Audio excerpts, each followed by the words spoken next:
And it's also kind of interesting because there's an understanding that humans are often self-contradictory and consistent, but it's always regarded as in the most nefarious way possible, and it can't be reduced to simply like this person just has a different perspective than I do.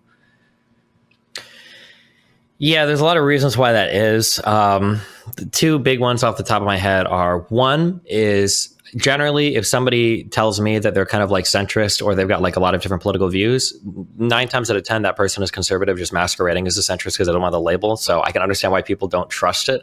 I'm very sympathetic towards that view. There are a lot of people like Dave Rubin, for instance, that'll be like, oh yeah, like I'm a liberal, like I'm still centered, but like ostensibly, every single thing they defend, they're going to defend Trump on every single decision they make. They're going to constantly attack any left-leaning establishment, any left-leaning position.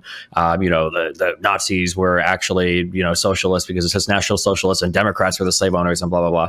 So I can understand why people are reticent to embrace somebody that has like a smattering of political positions or, describe themselves as center-leaning. I don't trust those people. I don't even like to describe myself as center-leaning or like a centrist for that reason. And then I think a second thing that happened is I think that it's okay for people to be tribal. Like it's a pretty human thing to look at people around you and then feel good about them supporting you and validating you. Like that's probably an essential and integral part of like human existence.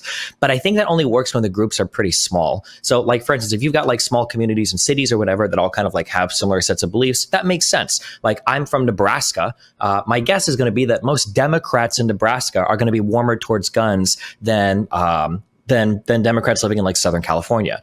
But the problem is the groups in the world have expanded to encompass everything so that there's like, we try to fit everybody into like 2 groups in the United States because the obsession right now is at the federal level, probably less than 15% of young people know who like their governor is or their mayor is, unless you live in Texas, Florida, California. But I bet 95% of people know who AOC is, even though she has no impact on the local politics. So yeah, I think it's the fact that people will mask their political position sometimes so that they get credit for being center leaning because it makes it seem objective. And then the fact that the political groups we're in have gotten so big that there are now so many different political labels that you have to pass to have like this litmus test of being in that group.